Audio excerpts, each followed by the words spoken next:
On the razor like a clean shave, wipe you like a clean slate. Hungry, leave a clean plate. Shatter, not a clean break. Or deepest like the clean. Hello, hi, welcome to the stream. I'm Iceboy Violet, lyric writer, rapper, occasional performer, producer, and I'm gonna today just talk about my process. Writing lyrics, like things that I kind of like, little nags and pitfalls, stuff like that. And then I'm going to be playing some tunes. Later on, I'm going to be having a little interview with Symrun, and I'm going to answer questions from the chat. So I hope you enjoy. I hope you learn a lot, and keep the questions coming. I'm going to start off by playing a tune. This tune that is forthcoming, Slick back on production, and I think as far as some of the things I want to talk about today, it kind of hits on a lot of those. So I'm going to play it first, and then we'll just dive straight into like the process of writing a song and how this particular song came about, I guess. I hope you enjoy.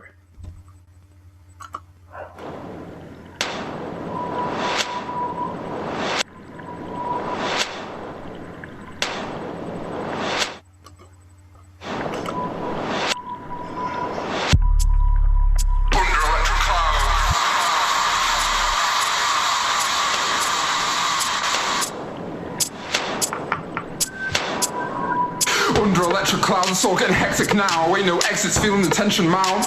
Check the tech work and test it out. Let the thing burst, I'm majestic sound. Call up to heaven for the skeptic owl. Got the rain feeling like a blessing now. Make no quick moves in this wet and ground. Under electric clouds, rub together like my hands, like his thighs, like my nerves. Never mind, pacified, like tired, in and out. Play with life, we winning now. Under electric clouds, stepping over idols. Keep eyes on my rivals, I'm crushing them like tidal. No move is ever final. On the record like vinyl, it keeps on going round, round under electric clouds. Keep your head held proud, that is soaked through to the level leak. Round town like shadow now, but the feather creased up in and out that kitchen. Fixing up that recipe, whip it the crown, slip hit the ground quick and get pound. Keep my pride intact, quick for me and I ride with that. Lip on me and I slide with that.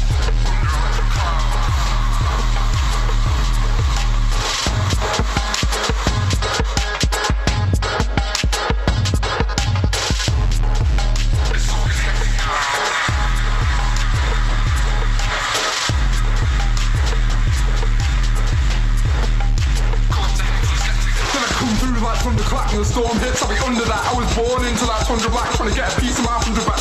Get my P, get 100 stacks, put a bunker over my company. Let it rain, my tongue is dancing. Hate those niggas who jumping jacks, so fuck you, trumpet snatch. Acting the game like a hunter. Give a power boy or something back. Give a fuck about his comfort. Give a fuck about his anger. Give a fuck about his hunger. Give a fuck you hide behind that shade, you shine and leave you sunburned. Riding out with the summer, riding out with the sun. You don't want no fight, cause that boy might swear my riches go down. Rain on a bitch all season. No rhyme or reason. Came for the queen, that's treason. You'll get defeated, broken down and depleted, yeah. Energy depleted, yeah. It's getting heated. No birds in the sky, the crows are sweeting. Vultures eating that rare meat. Skin it for the pink fur, make them wolves stare. Infrared stare back, make us tread carefully. Aim, point, shoot. No emotion, just going through the motions. Pigs on the quota, competition potent. I ain't got time to play hero. Can't afford commotion. Bleeding heat and absolute zero belly. Ground like a lemon pepper. The silence of the cold wind is all instinct and desire, like that old sins. Only as alive as the heat that you're holding. Better keep it moving before you get snowed in under electric clouds.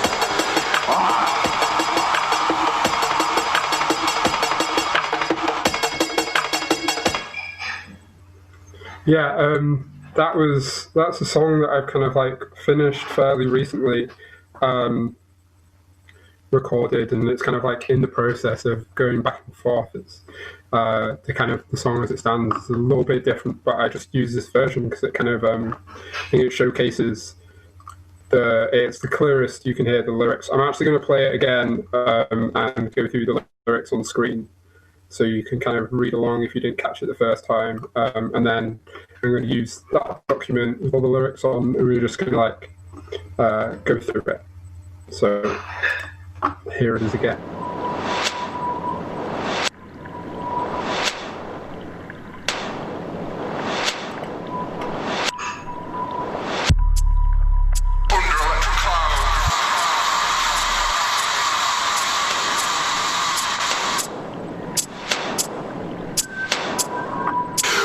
electric clouds, it's all getting hectic now. Ain't no exits, feeling the tension mount. Check the tech worker, test it out. Let the thing burst, I'm majestic sound. Call up to heaven for the skeptic, ow. Got the rain feeling like a blessing now. Make no quick moves in this wet and ground under electric clouds. Scrub together like my hands, like his thighs, like my nerves. Never mind, pacified, like tired, in and out. Play with life, we winning now. Under electric clouds, stepping over idols. Keep eyes on my rivals, I'm crushing them like tidal. No move is ever final. On the record like vinyl, it keeps on going round, round under electric clouds. Keep your head held proud, that are soaked through to the level leak. Round town like shadow now, but the feather creased up in and out that kitchen. Fixing up that recipe, whip it the crown, slip hit the ground quick, get pound. Keep my pride intact, quick for me and I ride with that. Lip on me and I slide with that.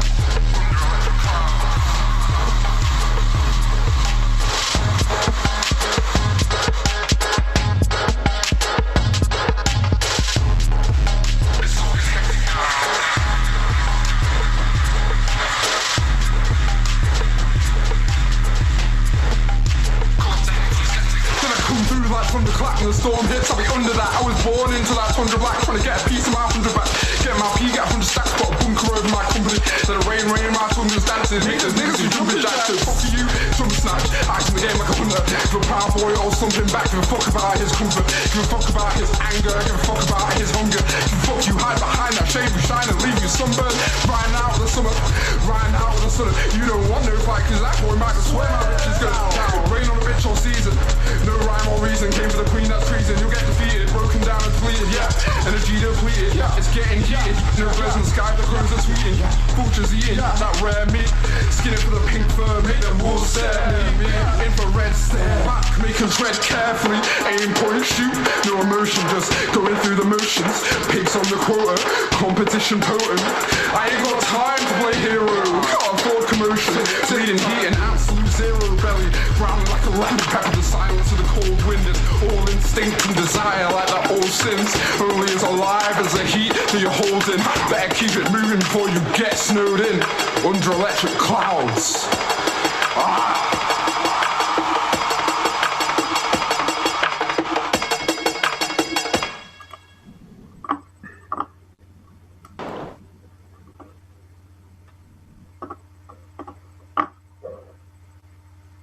Cool. Yeah, I hope you grabbed a lot of that. Like a lot of what I'm gonna talk about, I guess today is kind of like the things that I have experience with, like holding me back, or kind of that kind of stop my flow, or stop, or the bits that I get stuck on while writing a verse. Because I think that really, if you like just the more you can write, and the more you can like move past these little hang-ups, you're going to get a lot better a lot more quickly. You're going to write stuff that's hopefully a bit more free-flowing, a bit more interesting than if you kind of spend too much time thinking about rules and conventions, I guess. So we'll start from like the first line. So this is like, I've copy and pasted this from the doc that I write most of my lyrics in. And just to give you a kind of sense of what that looks like before, I've kind of got the lyrics at the top here, but underneath I have like all of these little bits, little kind of like bits that I'll have copy and pasted or grabbed from other documents where I've written other songs, or little bits that I've written down, or things that like little kind of vocal ideas, and a lot of it doesn't end up making it into the tune, but I find that it kind of helps for a kind of like a mood board type effect. So like whole verses that don't get used, but maybe a couple bars from them get used, or maybe like the kind of a rhyme scheme or something like that. And in the end, I kind of like piece it all together, write the little bits in between, and end up with the verse. So the thing that I find the hardest about starting lyrics is the first line. Like to me it feels really important. It sets the tone. It's a lyric that generally people remember, and it's the kind of lyric that like when you're performing or when you're like singing along to your favorite tune, that first line really like snaps you in. And sometimes you find that if you can remember the first line, you can remember the rest of the song. But so because I find them kind of difficult, they're the bits. Because I very rarely kind of write the end or the middle of the verse before I write the start, or how I envision this at the start. So I have a few kind of techniques that I use to get that first line going and get the beat started. It might not end up being the first line, but as long as I've got a strong start point to a verse or to a chunk of lyrics, then I feel then it really sets a tone, and it really helps me personally write. So this one in particular is literally like, I watched a film called Under Electric Clouds. I really liked the name. I really liked the aesthetics of the film. And I kind of like, it just struck me as like a nice like metaphor for the internet, I guess. So I wrote that first line, and then I had it, right? That's I take a lot of my lyrics, I take a lot of my lyrical ideas, especially first lines. I take them from samples, like I take them from like books that I read. A lot of my lyrics like come from like fiction and non-fiction work, which we'll talk about later. They could be reused from another verse I've written. Sometimes I'll start off with a bit of an old song, keep writing, and then that kind of like chunk of old song becomes the start of a new song. And maybe sometimes it's just like inspiration. Sometimes it's just if I'm thinking about a certain idea, a kind of a line or a lyrical idea will kind of appear, and then those are the bits that I'll spend a lot of time writing down in my notebook or on my phone or whatever, and they often become like the first lines of the song. Then, so what I did with this song, because like Electric Clouds is like a little bit of especially if you're going to do like multi-syllable rhyming, like it's kind of a bit of a complicated one. So what I did was I literally listed all of the things I could think of that rhymed with electric, all the things I could think of that rhymed with clouds, found a list and kind of like paired them up and tried to make. And in that process, like a lot of some words just like go together. Tension mount, it's just like that's perfect. That goes together. And then some of the other ones I'd have to like flesh out the line before, and then you kind of once you got the end of the lines, the start are a lot easier to write, and then that's how I did this section. Sometimes I'll write into the lyrics like samples or maybe even ad-libs. I'll write them in brackets into my documents or into my notebook, just because it helps me kind of like something that I've started doing recently, but I think it helps me like plan the song out a bit better. Or if I want to get samples, it gives me somewhere to look. I didn't end up using the sample, but that was originally there, but like a little reminder for myself to just insert like a little vocal snippet from one of a song that I made with Michael Brayley, and like just put it in there for extra kind of texture and a bit of something different. I mean, JPEG Matthew does that really well, where if there's a particular phrase or word in his verse, he'll grab and sample a bit of the internet that says that particular word, and it gives the verse a kind of like texture, and also it kind of disrupts the flow in a way, because when you're rapping, you're very much like attached to a flow, and then if you sample a bit of the internet, something off the internet, there's no way that it's going to be in the exact same flow. So it's kind of like an interesting little bit of texture. And then this bit that I've highlighted here, something that I've realized recently that helps, like with writing lyrics, with like sometimes the space for the verse will be 24 bars, and you've got like 20 or you've got 16 or whatever, and sometimes you just need to pad verses out.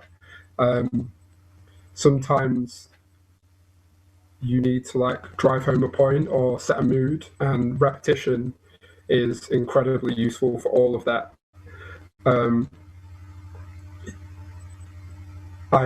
Throughout this tune, I've kind of like reused the phrase "under electric clouds" a couple times, because it.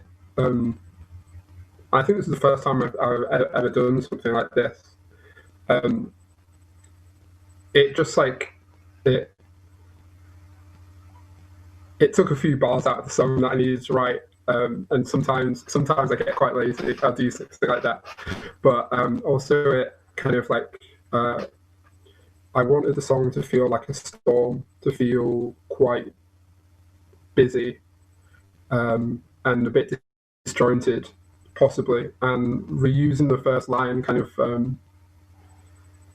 ideally kind of like fucks with the linearity of it a little bit, but generally repetition is a really good way to add, kind of just drive home a point.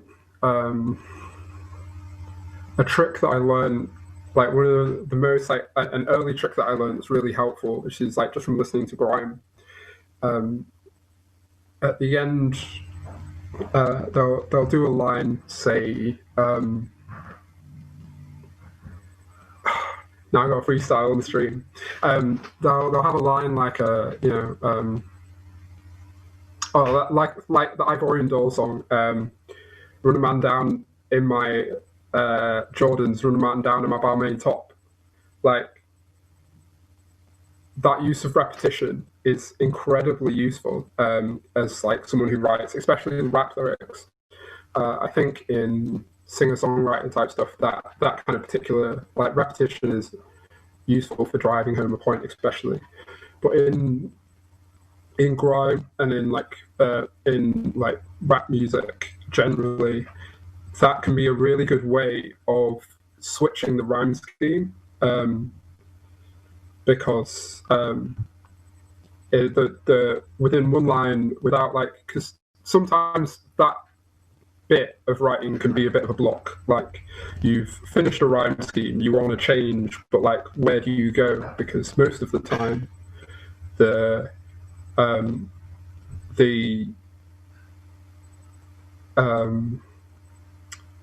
rhyme that's come before it kind of helps guide you in a place for where the next line is going. So sometimes, you know, you get to the end of a rhyme scheme, you want to change it, and you don't know how to do that. Right? They're kind of like, you know, pretty like guilty, like little trick is to just repeat the start of the bar and then put a new word on the end, and then that like flips the rhyme scheme from like the Jordan sound to the top, Balmain top, and then you've got a whole other kind of like you know, group of words you can start rhyming with. I might have an example. I'm not exactly sure. I don't think I have an example of that in here, but yeah. Then again here, like a bit more repetition, like, but instead of like the repetition of words, it's like the repetition of kind of like maybe a phrase, or the repetition of a kind of like a small kind of like lyrical repetition that can be really helpful for painting. In this case, it like paints the picture a bit more. It adds a bit more detail to everything, and also it kind of like it allows me to have a lot of very quick fire rhymes because the lines are so short. Like my hands like his size, like my nerves, never mind, pacified, like tides in and out. It's like it's really useful for changing the flow up from the longer bit previous where it's like making quick moves in this wetting ground under electric clouds. Then it like speeds up really quickly through the use of through the repetition of like my his my to kind of paint a picture basically. It goes, yeah, never mind, pacified, like tires in and out, play with life, we winning now, under electric clouds, stepping over idols, keep eyes on my rivals, I'll crush on them like tidal, no moves over final, on the record like vinyl, it keeps on going round, round, under electric clouds, keep your head held proud. I highlighted this particular line because it's my least favorite line in the whole song. Like, it's something I'm trying to move away from just by writing more and by being kind of a bit more dense with my lyrics. But because this tune is maybe about 64 bars of lyrics, sometimes this is an important lesson I've learned recently. Sometimes like you need a line like this. You need like a throwaway line. It just does the job. It fits the scheme. It rhymes. The two schemes of vinyl and round cloud, proud. Hello, live. Cool. Okay. Sorry about that. Okay, I'll just go over the last little bit just because I'm not sure when I cut out. So yeah, on the record like vinyl, it keeps on going round. Line is my least favorite in this whole song. I think it's by itself it's just quite simplistic and it's just not very exciting, right? But it does quite an important job in linking the final vinyl to the round cloud like rhyme schemes. And something that I'd encourage you to do is to not be super perfectionist about things like that, because often you need them to just like fill a song. If you think about any kind of like MF Doom, Earl Sweatshirt, Eminem, whatever song, people who are kind of like, lyricists, right? Even they have, in amongst their kind of heavy hitting lines, they have a lot of throwaway things you don't remember. Because if you have a 3-minute song or a 40-minute album that's just like bar after bar, everything just keeps on going at you, everything has such a dense meaning and purpose, it's completely exhausting, right? And then it kind of takes away from the impact of the lines that are actually a lot better. So I've often like got into the kind of rut of trying too hard and being very perfectionist and very nitpicky over individual lines. Some of those need it. You'll kind of gain a sense for that, right? Some of those need it because they're important lines, but sometimes you just need to be okay with like having a couple kind of less impactful rhymes in your song. That's perfectly fine.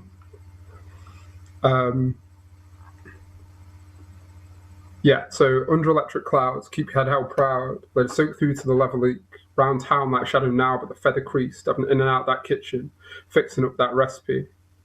I just highlighted that because that's a bit from another song. I don't think anyone would have heard it, but that's like an example of just like a little snippet that I've taken from another song.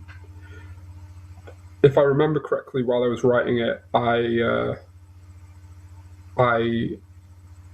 just kind of I heard those lyrics in my head. I thought they would go well here, and you gain a sense for that the more you write.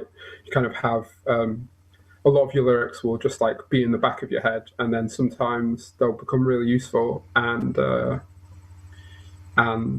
they'll just like end up in a different song. like some lyrics just take a journey. You know, these lyrics maybe a year or two older than the rest of the song, but they do the job. They do the job, and yeah, I was I like when that happens. So I'd encourage you not to delete your lyrics as well. Like, keep hold of them. You know, it's embarrassing to read through them, but for example, I'll quickly scroll through all my embarrassing just shit that I write. But this is the document of just like things that I write when I'm out and about, just like bits of lyrics, just like ideas,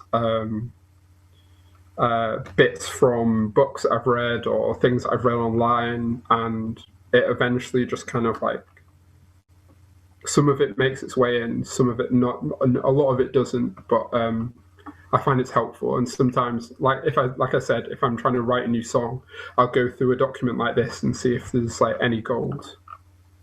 Yeah, and often there isn't.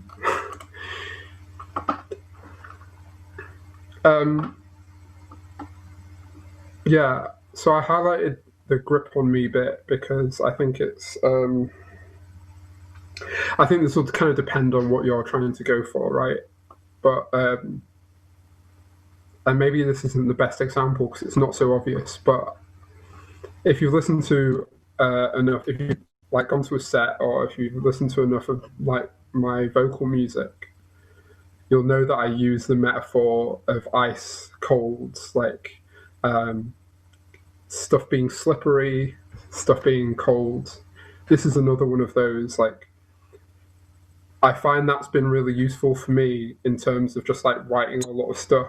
When I first started the Iceboy Violet name, I wrote down a list of all of the words that I could think of that related to ice, snow, coldness, and that, and those were a lot of those words have been used in those songs, like Tundra, for example, and those. I think that was really helpful for me for a kind of like, for a sense of like world building, but also a sense of like going back and reaching for the same metaphor. So when I talk about like gripping and slipping, I'm often talking about you know, kind of the normal use of like slipping, like messing up, or being caught, kind of like, yeah, fucking up. But also I kind of more use it in a mental health form because of what a lot of my music's about. Talking about slipping on the ice is often a kind of a reference to relapsing or having a, you know, like falling back into like a cycle of depression or something like that. That's but that's really helpful for how I write my stuff, because it gives me this kind of like pool of used metaphors that will like, that link together. It gives me a common thing that I can reach for again and again, and I think there's just like a wealth of kind of like emotiveness in ice and cold, generally speaking. I'm going to try and do it in more interesting ways. You know, I try and keep myself entertained. I'm like the Pusha T of writing about ice, right? I've got a lot less on the second verse. I think I've just like highlighted things that. Sorry. I just highlighted a lot of stuff that I kind of talked about in the first bit, but I'll go again and we'll see. I'll just like rap through it and I'll see if there's anything else to talk about. Then I come through like thunderclap. When the storm hits, I'll be under that. I was born into that tundra black, trying to get a piece of my 100 back. Get my P, get 100 stacks, put a bunker over my company. Let it rain, and my tongue just dances. Make those niggas do jumping jacks. Don't fuck with you. Jumper snatched. Eyes in the game like a hunter. With a proud boy all slumping back. Give a fuck about his comfort. Give a fuck about his anger. Give a fuck about his slumber. Give a fuck you hide behind that shade. We shine and leave you sunburn. Yeah, right. You might have noticed that, like, so I've written these lyrics, but I threw in a few words there and took some out. um, I'd I and that happened because of recording it, right, and like trying to record a verse, like writing it and trying to record it, and finding out that um, my breath control didn't allow me to say all of those words, or the flow was better when I didn't say those words or added a few extra syllables. And what I encourage you to do is, if you're writing, and especially if you're kind of like new to writing and you don't particularly feel comfortable recording, is to record a lot anyway. Like if you don't think it's good enough to record, I'm sure it is, and you should record more. If you like record yourself doing the lyrics, a lot of like the final edits that I do, a lot of the kind of like finer details, sometimes whole lyrics change, because while I'm recording and doing it over and over again, I'll kind of get a better idea for how to say a particular thing. I encourage you to record, listen to it, or record and just see how it feels, because that will definitely like affect your writing, and it's like an extra layer of like editing, and it will just kind of make your shit sound a lot better, because you're not kind of forcing too much. One of my pet peeves in rapping is when rappers try and force too many syllables into a bar. And I think the only person that can do that well is Earl Sweatshirt, I think. Because it kind of sounds awkward and you start stumbling over yourself. So if you record it and there's something that's particularly kind of difficult for you to say, or you can't quite project it the kind of same way you want to, maybe just like edit the bar a little bit, take out a word, swap something around. It's all about the count of the syllables. That's kind of where flow is all in the rhythm of the syllables. So doing that will just like improve your flow.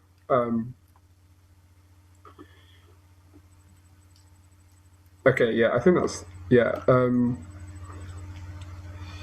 we shine and leave you sunburnt. We're riding out that summer. I'm riding out with a stunner. You don't want no fight, cause Iceboy mine, but swear my bitch is gonna rain on a bitch all season.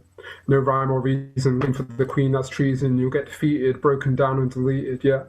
Energy depleted, it's getting heated. No birds in the sky, but the crows are tweeting. Vultures eating that rare meat. Skin it for the pink fur, make them all stare at me. Infrared, stare back, make them tread carefully. Aim, point, shoot. No emotion, just going through the motions. Pigs on the quota, competition potent. I ain't got time to play hero, can't afford commotion. Bleeding heat in absolute zero, belly. Ground like a leopard, pepper the silence of the cold wind. It's all instinct and desire like the old sins, only as alive as the heat that you're holding. Better keep it moving before you get snowed in. The main thing to talk about this last bit, I'm really attached to these last bars because I think these were like the first good bars I ever wrote, in my opinion. I wrote these ages ago, and then I got sent the tune by Slickback, or I got sent a new version of the tune. I got sent a new tune and like 8 bars at the end that I needed to then fill, like 16 bars at the end that I needed to fill with lyrics. So I had this verse that fit kind of conceptually with the old stuff, but then didn't have this middle section. I didn't have any way of connecting. You'll get broken down and deleted, and that rare meat. So what I did was I kind of worked backwards, right? That rare meat, vultures eating, yeah. Another little kind of like internet reference. No birds in the sky, but the crows are tweeting. And then I worked backwards to this point, and then worked forwards to this point. And words that rhymed with deleted, and made them quite short. I did the same thing again, probably, where I wrote down wrote deleted, wrote other words and like phrases that rhymed with them, and selected the ones that made the most sense. And because I was kind of going for like a kind of vague kind of internet feeling song, lots of digital references. Energy depleted made most sense. The crows are tweeting. We all love Twitter. And yeah, I think that's this song basically. These are all just like lyrics I wrote ages ago, just like just words. Sometimes I have been thinking a lot about like what a song needs to do in terms of the lyrics meaning, because I find that generally it's quite easy with a shorter song to really like make sure that every line and every bar is kind of like on message. But with longer songs, when you're talking about writing 64, like 64, like 96 bars of a song of a verse, it becomes a lot more difficult for every line to add to the meaning of a song. So what I try to do is not think too hard. Like, this is a thing. A thing is like not thinking too hard, not trying to make everything perfect. And with a song like this, I would have just written it with trying to achieve a certain mood, a certain kind of like palette of words and metaphors, a certain kind of like sort of a painting, like the right kind of images, choosing the right images in the lyrics, choosing the right. So all of these lyrics kind of roughly. The song's not really about anything and how great I am as a rapper and how all of my ops are getting clotted. Like it's not anything, but it's all just like just these kind of like a group of references, a group of moods, a group of images that work really well together, I think, and kind of together form a song. Before I move on, I realised I didn't talk about flow. And basically, I find when I write a song, the flow kind of comes from that first line. The flow, I have the first line, I see if it fits, or I make it fit, and then the flow kind of follows on from that first idea. But what you can do if you're starting a song from scratch, what I often do is like play the instrumental, and then kind of just like sound the flow out. So maybe I'll play just like a little bit of this song, and then I didn't think I added the instrumental to this playlist. No.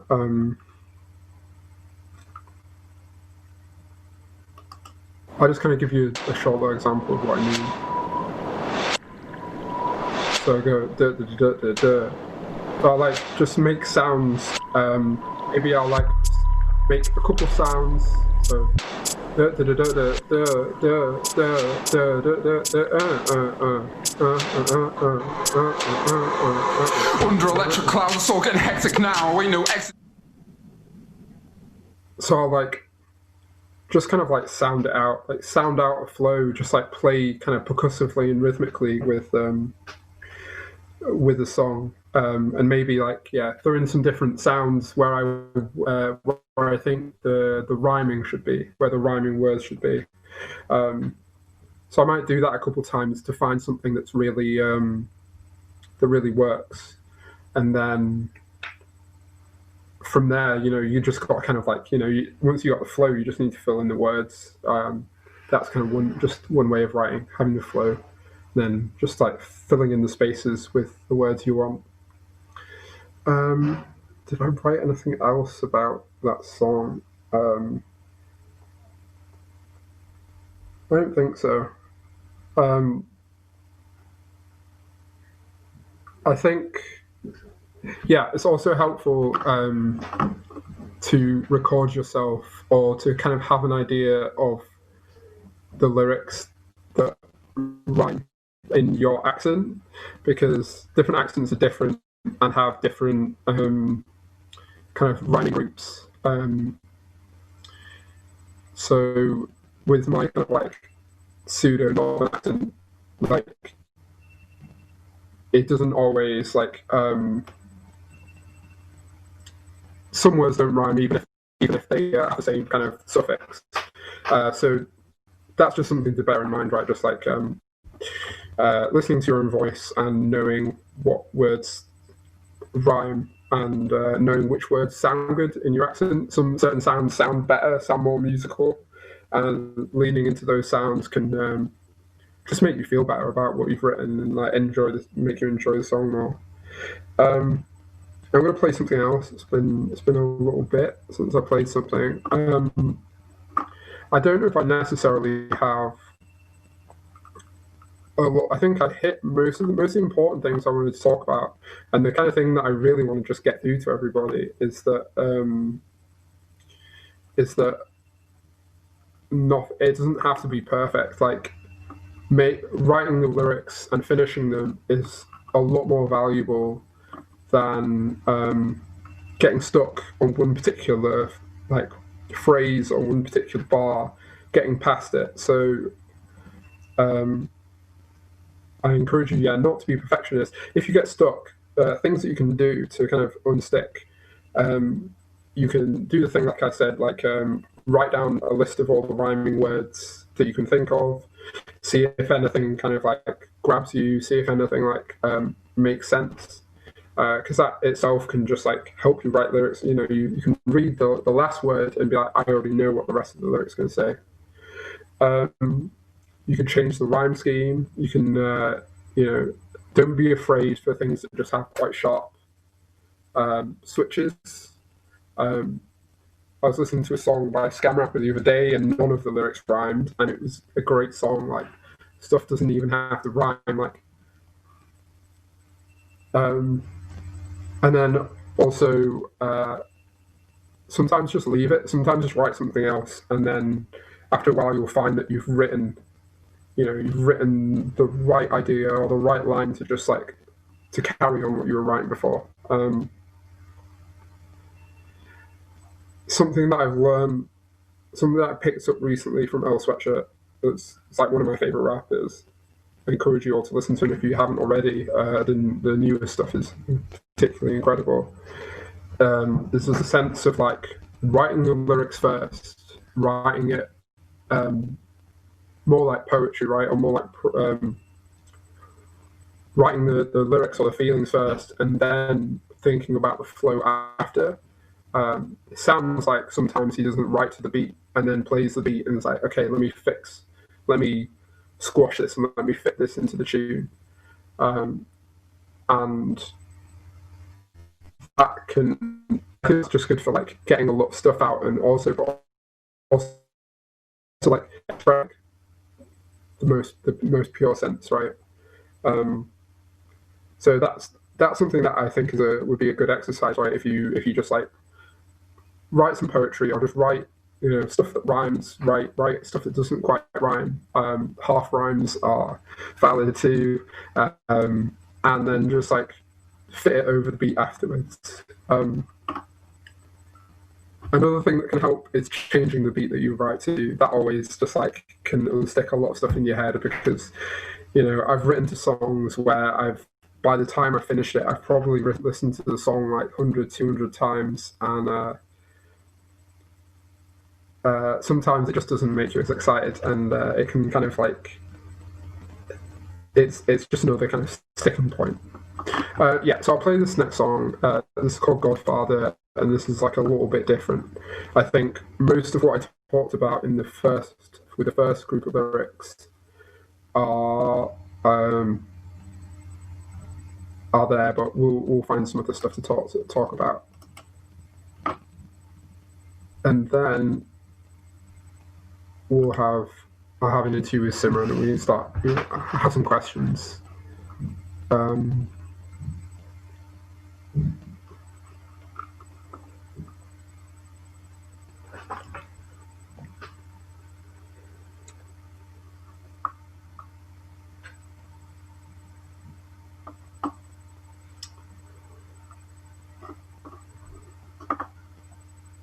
Thank you. Would it be possible for you to like send me the Google Drive with the questions in? So if there's any questions that come up with the next song, I'll answer them at the same time because I think that will be quite useful.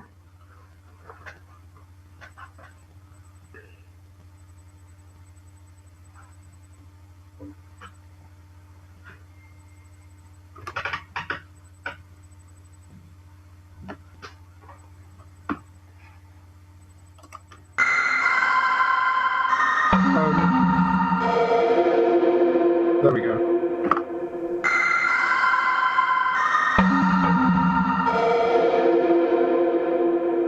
Falling apart, falling into place, falling in stasis I call from my face, falling in love with this way, falling together. I feel like I'll be falling forever.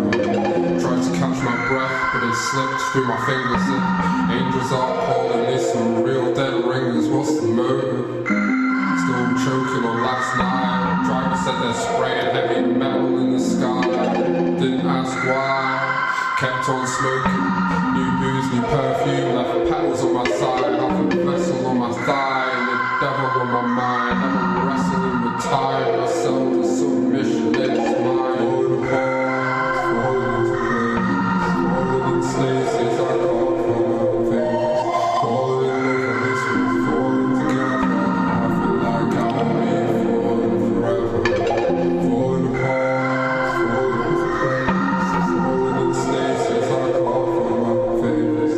Falling in love with this way, falling together, I feel like I'll be falling forever. Fire in your eyes, leave embers on your eyelash. Fan the flames as time pass. Hold the match with steady grace, my heartbeat races. We dancing, smoke and ashes. The hem of my dress catch. Don't pay no mind, ain't got time to get distracted. I'm spending my life tiptoeing around, passion now. Laughing at her, splashing and flirting, gassing at her, and grasping and twirling, crushing and burning apart. Falling into place, falling in stasis, I can't find my face. Falling in love with this way, falling together, I feel like I'll be falling forever. Falling apart, falling into place, falling in stasis, I can't find my face. Falling in love with this way, falling together, I feel like I'll be falling forever.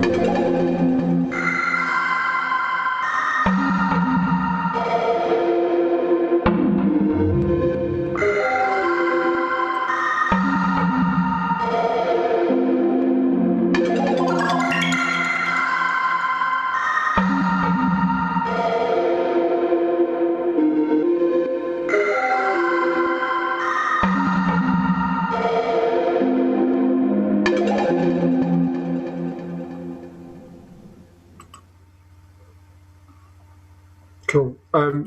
Yeah, I'll go through this quickly because I think it's like a little bit different, and it kind of like highlights a couple of things that I touched on with the last song. It's also like quite a departure for me. I've something that I've like started. I've only really started to engage with a lot is writing choruses, which I find really difficult. I have found really difficult. I'm like slowly getting better at it. It's just practice.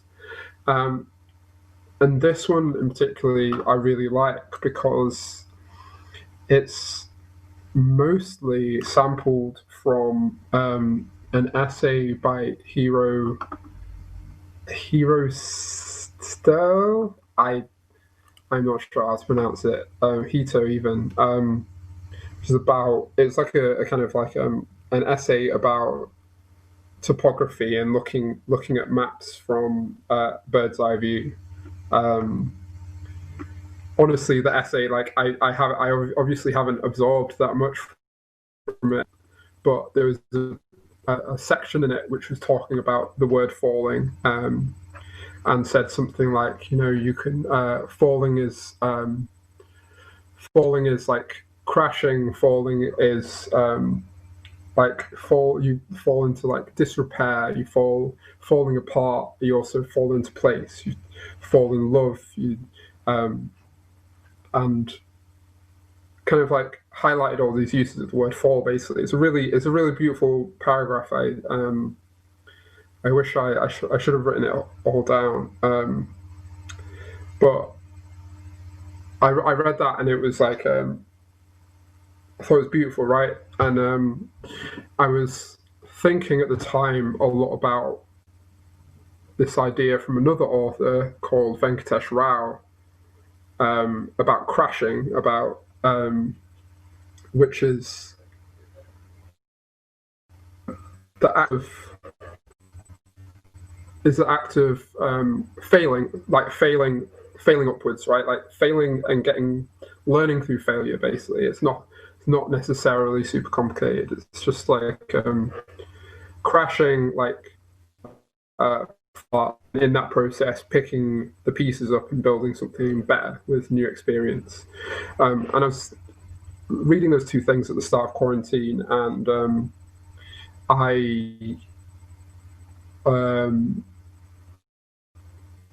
it made a lot of sense to me.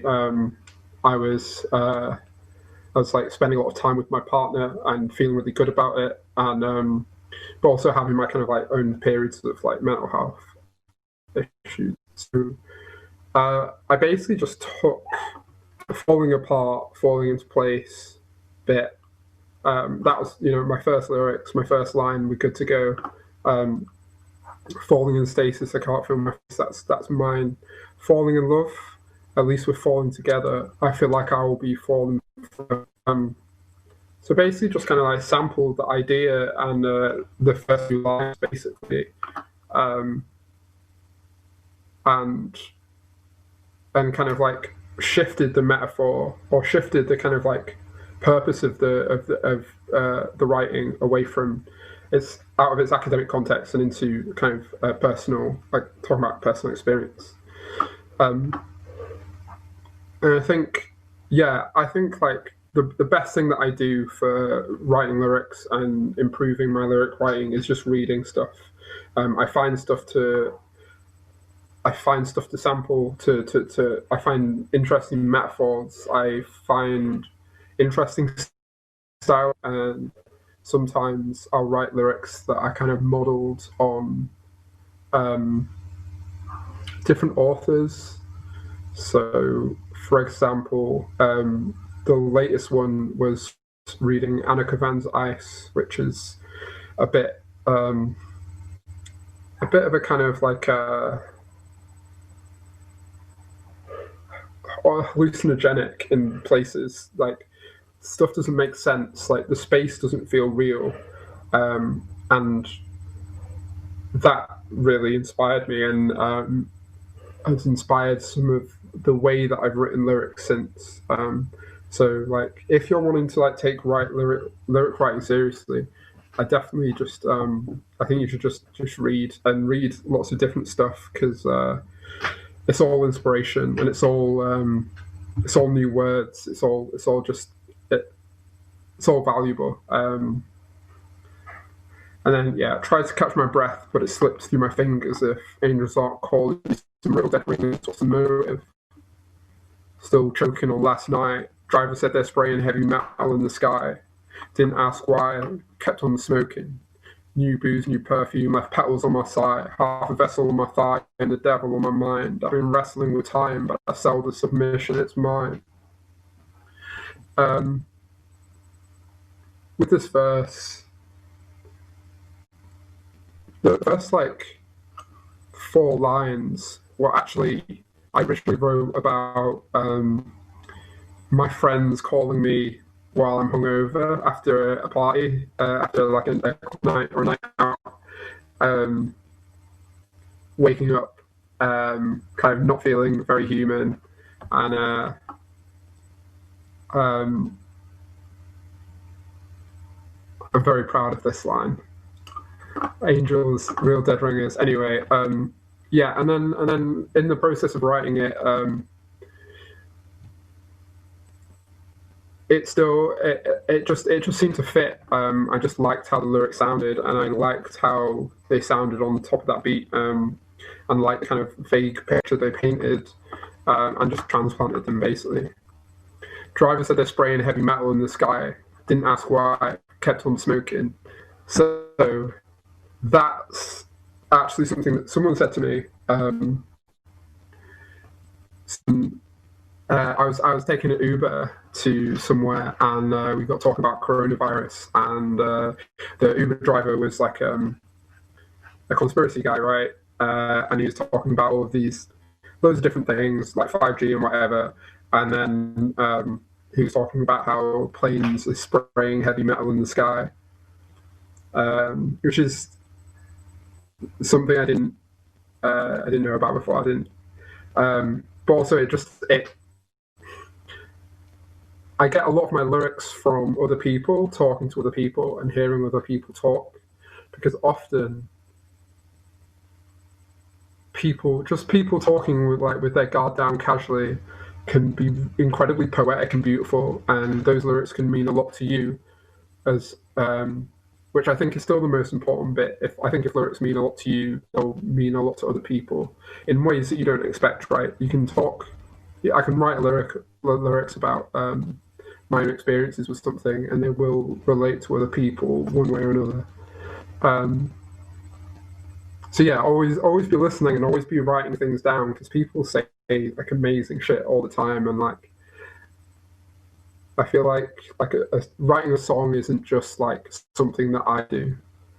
It's something that like the people who are around me, the people that I talk to, and all the books that I read. It's like a collaborative effort, right? All creation is like collaborative in that way. We won't talk about royalties in that sense, but you know, new booze, new perfume, the petals on my side. I have a vessel on my thigh and the devil on my mind. I've been wrestling with time, but I sell the submission that's mine. I highlighted the last bit because if you're a wrestling fan, like selling is pretty simple. Selling is like a term for like just like selling the move. Like if someone hits you with a punch and you like make it look realistic through your reaction, that's called selling it. So I started watching a lot of wrestling during lockdown, and I also sometimes I worry about if my lyrics will make sense to people or if they'll be able to get everything.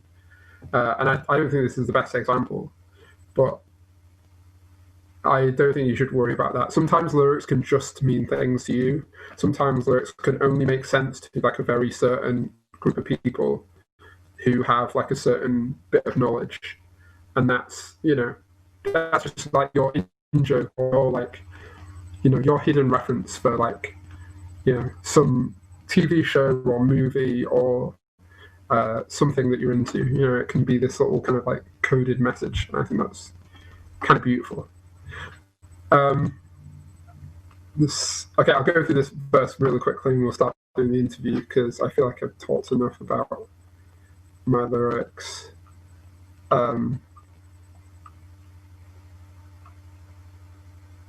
Quiet fire in your eyes, leave embers on your eyelash, fan the flames as time pass, hold the match with steady grace, my heartbeat races as we dance through the smoke and ash as the hem of my dress catch. Don't pay no mind, ain't got time to get distracted. I've been spending my life tiptoeing around passion now. Laughing and hurting, splashing and flirting, gassing and hurtling, grasping and twirling, crashing and burning. The whole first bit is inspired by Portrait of a Lady on Fire. It's literally just about that, really. I just really love the movie. My partner has ginger eyelashes, and I think they're really beautiful. And so that's kind of like it's that same thing of just that, writing references, applying them to your own life and your experiences, and writing something that's like metaphoric, that's got like a nice like emotive metaphor to it. The ain't got time to get distracted thing. I think this is more. This is just like more repetition of form, just to sell the point. And then, but this bit ain't got time to get distracted. It's kind of interesting because in the last song we talked about, Anti-Skeptic, there's a line, I ain't got time to play hero. And that's something I try and do like a little bit. It's just reuse stuff, like reuse phrases, reuse lines, reuse whole ideas, reuse a whole verse. Like it really doesn't matter. These are your lyrics, and like no one can really tell you anything. Like I see someone laughing. Like yeah, just like it's not like yeah. I reuse stuff all the time. Like everything that I write becomes a resource for me and somewhere that something that I can use again or reference again, and all of those things kind of like when they're put together kind of build a kind of like a mythos or a world around your music, and I think that's kind of pretty powerful. If I ever do another workshop, I'll do it about myth making and world building with lyrics, because I think that'll be really interesting.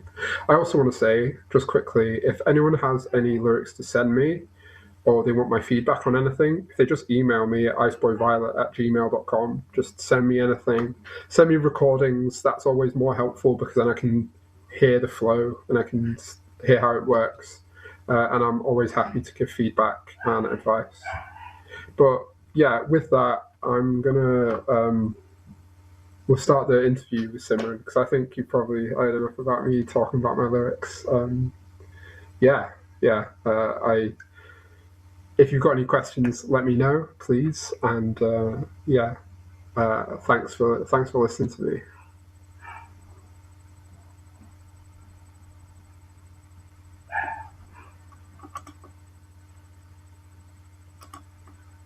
Yo. Hello. Am I in? Yeah, I can hear you. Oh, great. Well, yeah, that was excellent lyric workshop from Iceboy right there. Had a great time. So we're just going to go into the interview portion of the Twitch stream, and if anyone's got any questions, we'll be doing them at the end of this. But yeah, loads of stuff. You touched on loads of stuff already.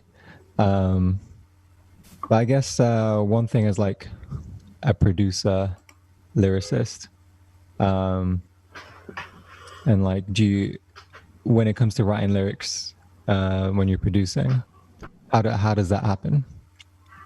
Do you get a little? Do you have the lyrics in mind and then you want to create a case for it, or are you just making beats and then you're like, oh, this is good, and then you get the lyrics from your Word doc and you search for something that will fit the new beat? How does it usually go down? I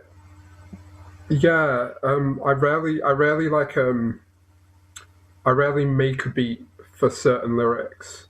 I have every now and then, but I find it really difficult because I just find I find making music to a brief quite difficult generally.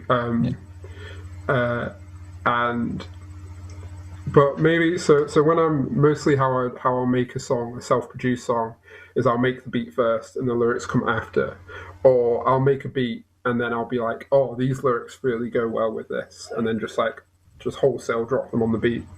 Yeah. And is that similar? I always keep. Sorry, you can keep going.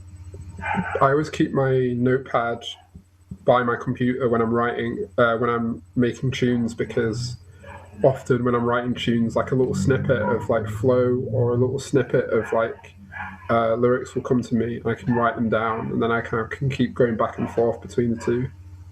But generally, that's like something that I want to experiment with a lot more, like joining the process of writing lyrics and producing together a lot easier. And I think the best way to do that would be to record more often and record while I'm making a beat. The more you record, like I said, with like keeping all your lyrics and writing all your lyrics down, if you record loads of vocals, then that's just material, right? That's just loads of material that you have.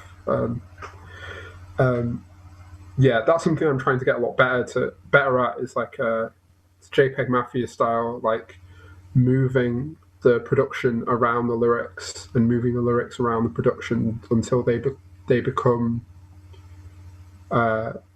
very much like unified, right? And like very much like almost like one sound. Yeah. So then, if you've got lyrics recorded, rather than just having them on paper for you to record to a beat, they can now become like textual references within the song. Yeah, exactly. And you can sample them. You know, I do a little bit of like sampling my own voice, or sampling just like little sounds of my own voice and things like that. It's just really useful to record loads. Yeah, I think sampling your own voice is a really good way for you to learn how you like your voice being mixed and mastered and EQ'd. Yeah. Because no one else is gonna like figure out how to make your voice sound good, you know, like so it's good if you know. Yeah, you've got to walk through, like, there's nothing worse than when you've just started like writing and recording and you have to listen to your own voice over and over again trying to edit it. But like you've got to walk through that. You've got to walk through that fire, right? There's no way around it. So then I guess sorry, like go on. the logical step from that, I've got like maybe a couple of questions. So then you're saying that you want to have a bit more of a proactive sort of recording sort of habit. Currently, like what is your like time from like inspiration to recording? You know, do you just wait for some free time and you're like, I've got this in my notepads, I'm making these beats, let's get to it? Or or are you ever hit with the inspiration and you go straight for it? You know, how does the how far away is inspiration to like product? So long. I wish it was shorter.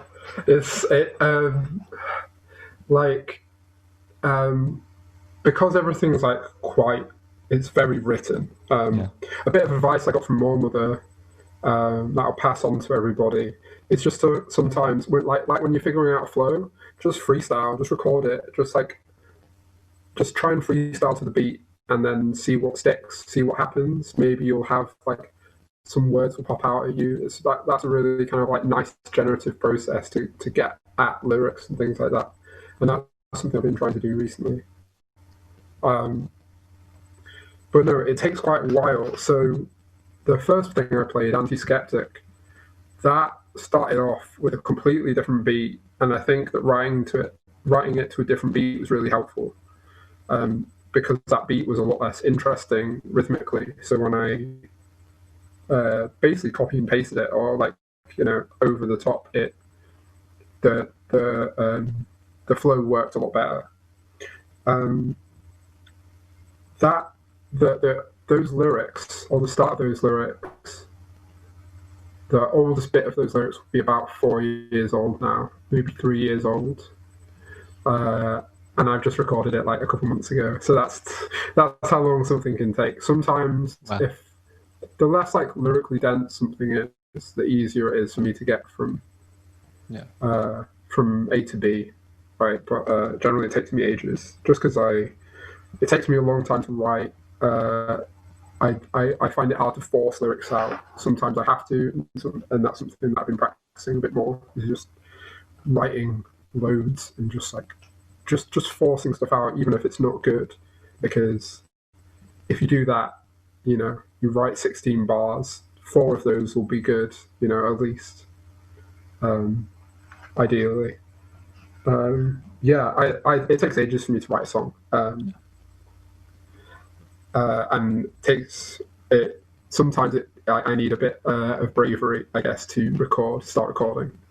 It's always nerve-wracking to start recording, but then once I am, I fucking love it. It just feels like performing on stage.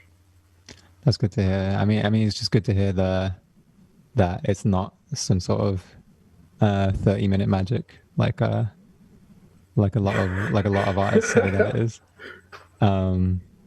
But yeah, I guess talking more about, I guess, the process more generally, and like recording and computers.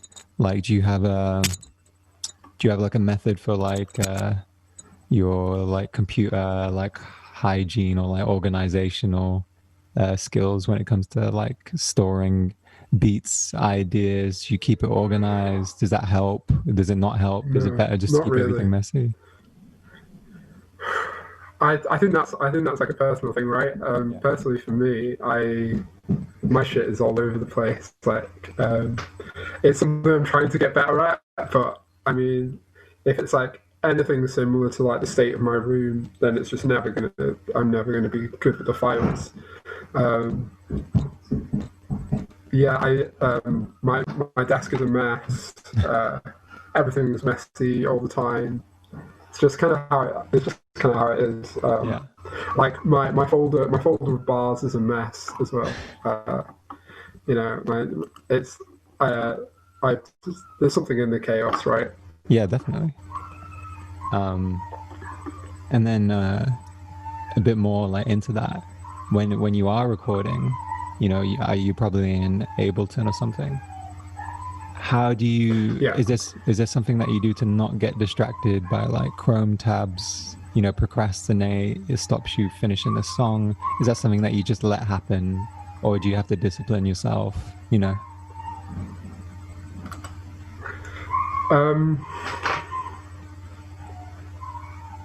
Generally, with like making music, I try and stay focused as much as possible. I try and force myself, but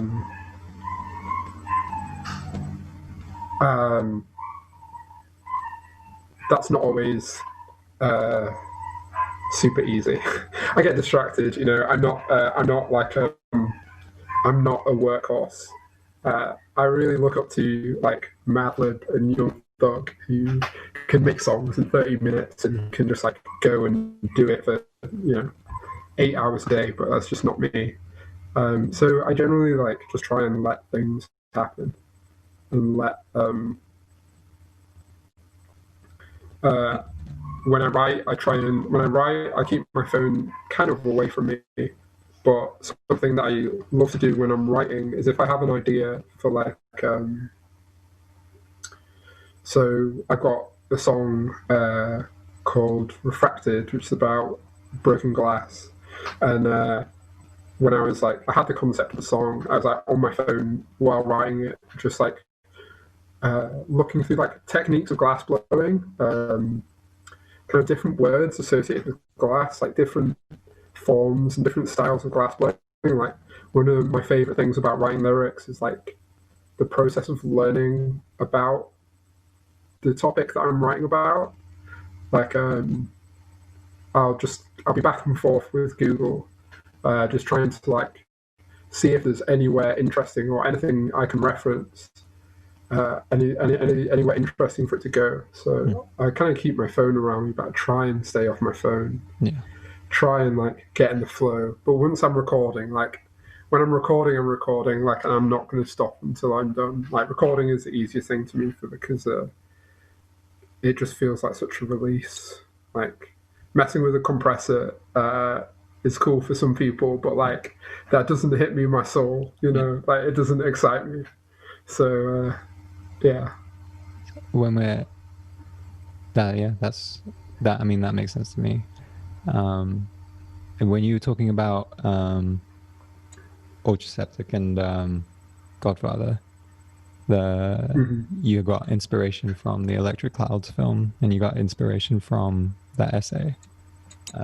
Is that a pattern in your work that you often get inspiration from other inputs? I know you name drop fashion brands like in your music and on Twitter. Are these all things that sort of build up this world that, and then when you build that world in your head, are you like, okay, now it's time for an Iceboy song? Yeah, I don't think it's necessarily like. I don't think I have to build the world. Yeah. I think it's more of I've kind of like explore it at this point a little bit. I kind of like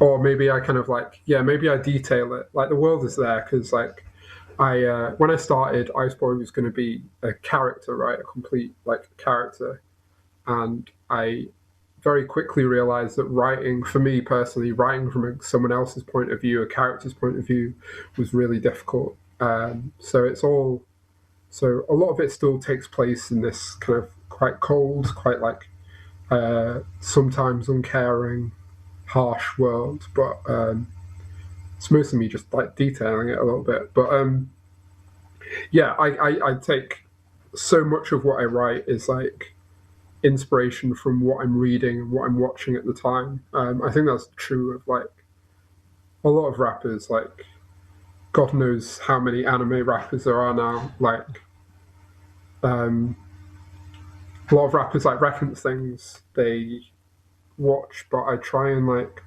reference things uh, that aren't so obvious or aren't so like I don't have any hesitation about referencing things that are less popular or less obvious. Like I don't think that's useful because, like I said, someone will know exactly what I'm talking about, and it will mean a lot. That one, and that's perfectly fine. Um, but if I'm, it's very rare that I'll be reading um, or watching something in like too far away from my phone or a notebook, and if I don't necessarily go into these things like mining it for lyrics or mining it for like ideas, but sometimes stuff just hits you, and I write down whole quotes, or I'll like write down the names of things or something, and then either like sometimes I'll just sample it straight, or sometimes I'll break down why I like it and then use bits of it to write lyrics. But yeah, it's all over it's all throughout all of my work, references to media and to things people say, because I think that's basically. And I guess like quite a big point that you touched on that I wanted to talk about a bit is I guess like maybe like accents, hearing your own voice, and like and was that the idea of what MCs and artists sound like, and then you're realizing yourself as like an artist or MC. Was that ever strange for you? Was it strange for you to like hear your accent recorded? Did it help being like if you were part of crews and scenes to be like, oh, okay, this is actually, this accent is sick, and this is what all my mates sound like? And like, was that a process for you, or did it all just come naturally? I think when it comes to making art, there's quite a lot of self-esteem that's involved. You know, that there's quite a few hurdles that require self-esteem, and I think in an environment where we're often given a lot of London-centric, US-centric popular music, is that something that you found, difficult in any way when it comes to, your own music? Yeah, I think I think there's some bits like I think there's sometimes where I'll use like a slight London accent, or like the London pronunciation of a word, um, like that kind of like that L sound, like the kind of I say still, Yeah. but if you kind of like you can go still, like still, kind of. I don't know. Sometimes I use it as a tool, right? Sometimes it just like it sounds good and it works, and I don't really care if someone, it sounding good is the ultimate goal. Yeah. But yeah, I guess like I had a friend early on from when I started rapping who was from Bradford as well, and he made it sound good. You know, he worked it. I think from a pretty, as soon as I started rapping, I had a sense that like there's a way for every voice to sound good. You know, so I kind of I just rap how I rap. There might have been a bit of Americanism early on, but I moved away from that because I started listening to grime. That kind of cleansed me of a lot of like American stuff. And then the London thing was a bit of an influence, but you know, generally like just being, my voice doesn't sound very similar to many people's voices that make music. So that's only a helpful thing, right? And if your voice really sounds bad, you can just do what 645 AR does, right? You can, there's always like something you can do to your voice to make it sound absolutely sick, you know. Yeah. So, and then I guess you're talking about grime. When it comes to recording and trying to get down a flow, you know, like you haven't got any, you've got your beat. You either got it from a producer or you've just made a really good beat, and you're like, I need to get something down. I'm just feeling this so much. I don't really know what to write about yet, but I want to like lay down a flow reference. Yeah, you can hear like a bit of grime in your flows. Is that when you do a flow, when you like lay down like da-na-na-na-nas as a reference track? Are you thinking about it at all, or is it just straight reaction? No, it's just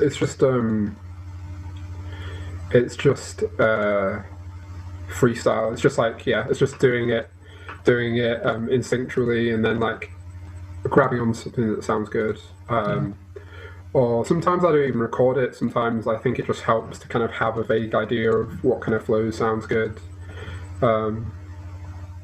Splitting it into like a kind of like flows with a lot more syllables and flows with a lot less. What kind of like and then just like maybe even I'll just get the first rhyme scheme like da da da da da da, and I'm like, that's it, and then I'll start writing that. I'll write the first line with that, and then I kind of let the flow that's come before inform the next one. So sometimes I just need the first one.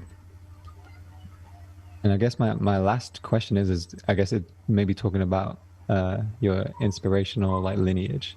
You spoke a little bit about Earl Sweatshirt and Doom, and like with those figures that really informed you on what rap music was, or like what it could be like, or you know, or you just say, oh, this is amazing, I want to do stuff like this. Yeah, definitely. I mean, we talked about this a bit before, but like, so like many people, like Eminem was like my first proper introduction into rap, and like it's like, wow, you know, the words are so fast, you rhyme so many words together, it's so cool. And then like I listened to a lot of rap. Eminem was always a favorite though, and then as I got older, I got into Odd Future, I got into MF Doom, I got into Earl Sweatshirt, I got into a lot of the backpacker stuff, like Atmosphere and Cannablox. Atmosphere do very kind of storytelling, very straight up, very like this is how I'm feeling shit, and that's something I really loved and respected, and that's something that I kind of like. It's not dense in metaphors. And then Earl Sweatshirt, and then a lot of grime MCs, Trim and Saint P, particularly, like those two are just like, as far as I'm concerned, like levels above.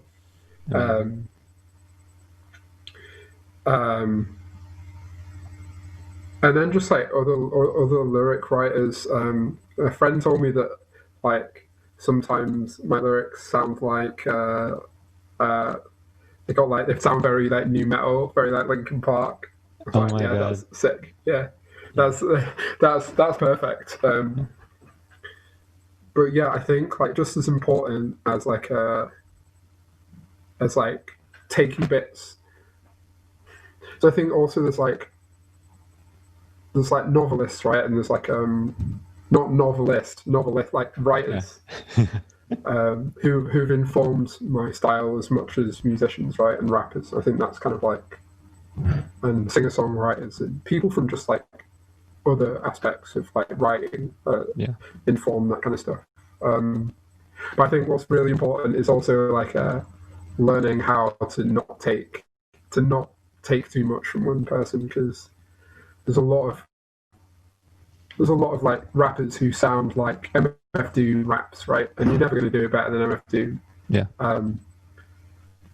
I try and like not rhyme too many words together anymore because I don't want to sound like MF Doom, because that's corny.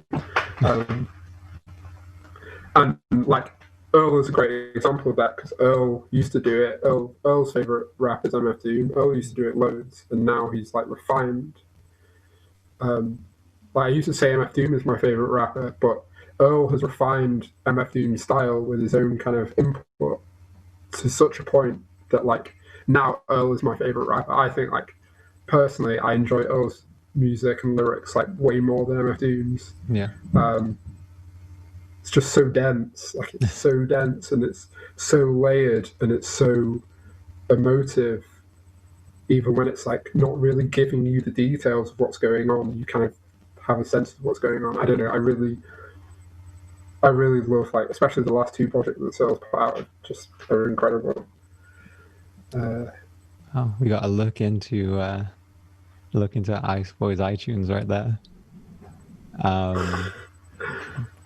That's those are all great answers, and like that's really it from me in the interview section. I'm gonna just go on to a couple of audience questions, if that's all right with you. Yeah, perfect. Okay. Oh, I do have to say. Oh yeah, go. I didn't talk about ad-libs at all. Really, sometimes I write ad-libs. Sometimes like an ad-lib just makes sense in a particular point. Ad-libs. Ad-libs are like, they're like fun. They're like creative tools, right? They can highlight the meaning of a bar if it's not necessarily obvious, or they can add texture or tone. Like sometimes like ad-lib or double up the lyrics and then only auto-tune the ad-libs. Something like that, right? It's just like really nice.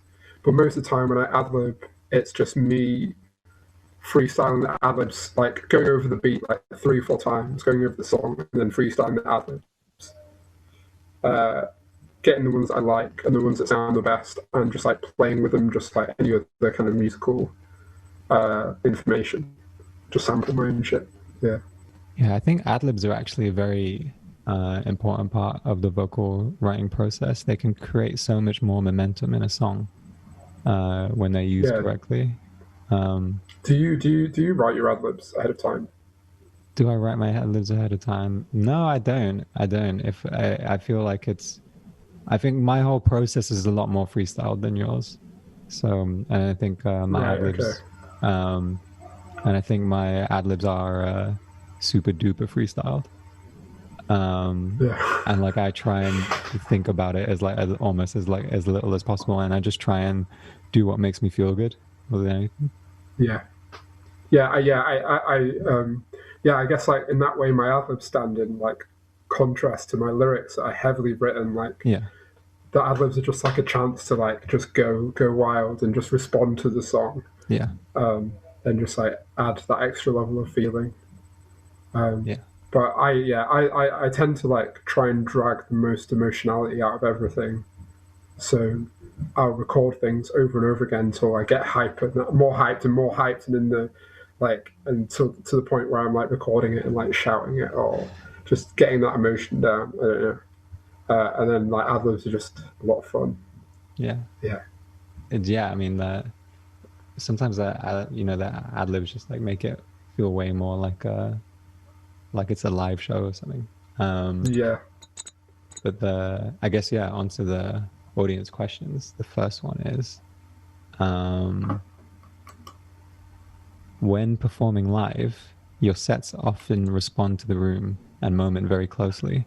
Do moments from live sets ever loop around in your later writing?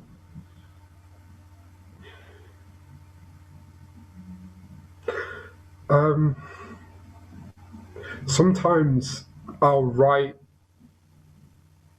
the kind of like seed of the idea that then becomes the things that I kind of like riff on and talk about during my live set. So, like, if I have a particular experience or I have a particular vague topic that I want to write about, and there's like one good line, like I have kind of like a way of encapsulating it.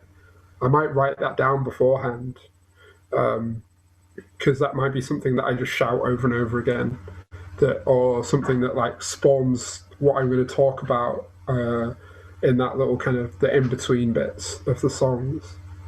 But has it ever gone the other way? It would be good if it did. It would be really interesting and really like, I think that'd be really powerful. But generally, I find that when I've finished playing a set, I forget everything that I said during that set. Like, people have come up to me after the set and it's like, oh, when you said that, that sounded really good. And I was like, yeah, that does sound really good. I can't believe I said that. I don't remember. I don't remember saying any of that. Like, by the time I'm finished, I'm just kind of like completely done. Yeah. Like, yeah, and I think that what I say on stage, outside of like my written lyrics, is often it's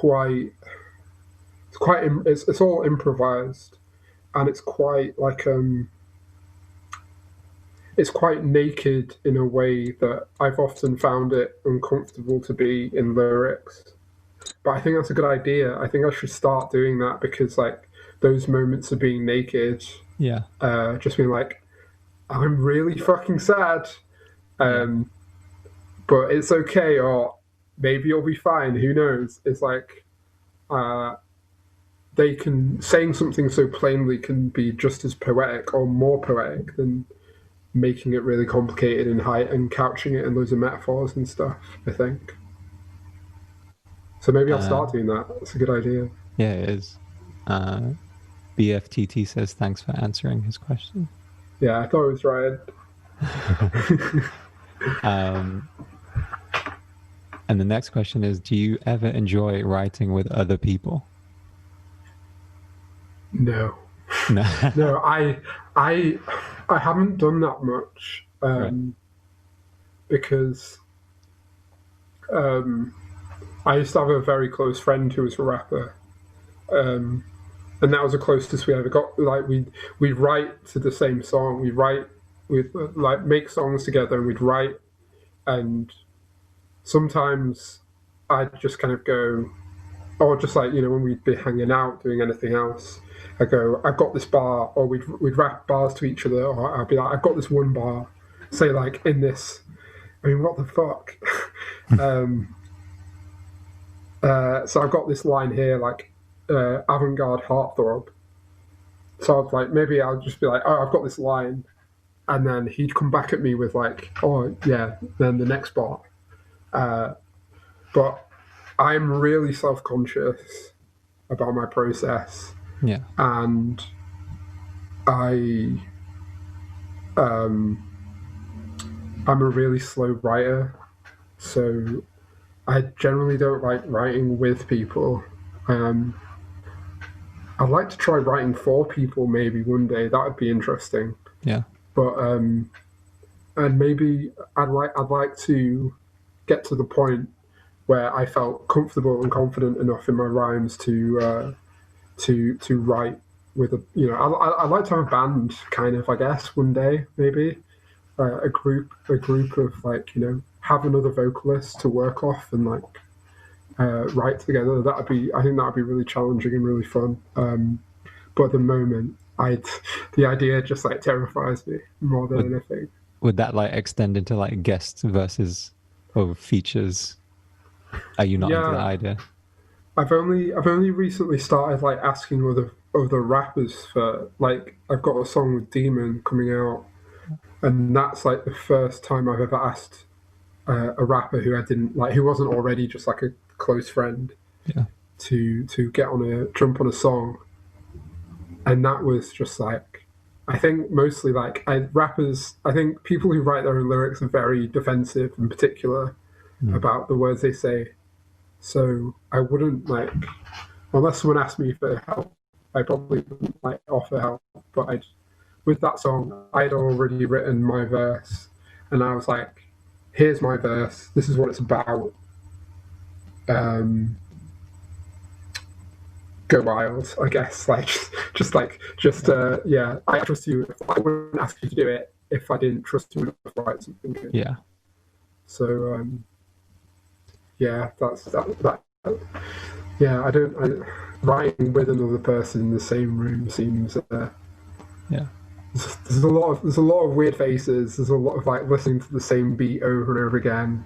There's a lot of me like rapping to myself. It's not a beautiful process. No, I feel the same. I'd have to be in a very intimate artistic relationship for people to get that behind the scenes experience. But one of the questions here is who would be your ideal person to write for? You're speaking about maybe you'd like to write for people. Right now, who would be your ideal person to write for? There we go. Can you hear me?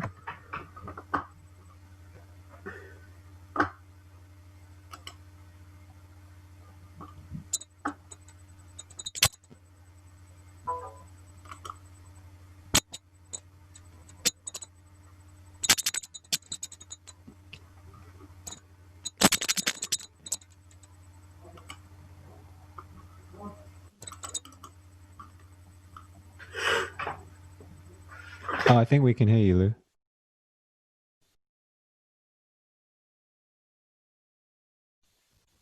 Oh no. Hey, can you hear me? Yep. Cool. Sorry about that. Yeah, I'd like to write for a singer. I think that's my vocal range isn't all of that. Hopefully, as I practice, it will get better. But it isn't all that. That's something where like it's a complete different skill, right? Like it's something that I'm doing myself.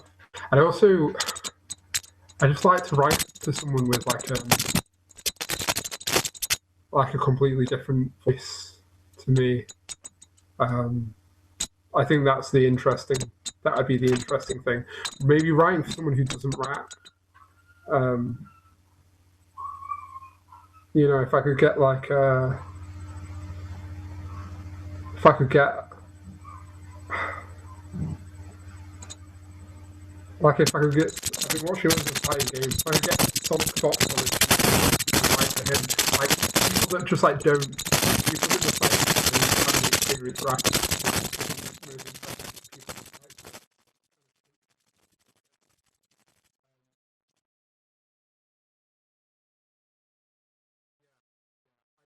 I don't really, I don't really have an answer for that. I mean, if anyone wants to rap but doesn't want to write, let me know and I'll write for you. Free of charge. Ainsley Harriott. That'd be amazing. And then the final question here, the final question of the night would be, who would be your dream producer to collaborate with?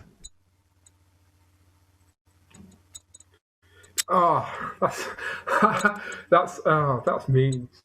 Oh, this I think my initial reaction was Jen Walton. I just love working with Jen Walton. I get to work with Jen Walton. We made Vanity together. I fucking love it.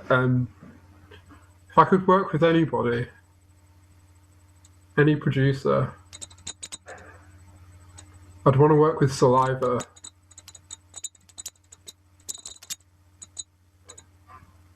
can't think. So because I'm making this mixtape, I've been able to reach out to a lot of producers that I really love, and get beats from them. So I feel like I've already just gotten loads of beats from like my heroes, right? Like, it's a fucking amazing feeling. Because like I've got like, I mean, Emily Glass is on it, Slickback is on it, Mun Singh from Giant Swan is on it, Exploited Body is on it. Like, it's sick. Like, it's all these people from like completely different, who make completely different kinds of music.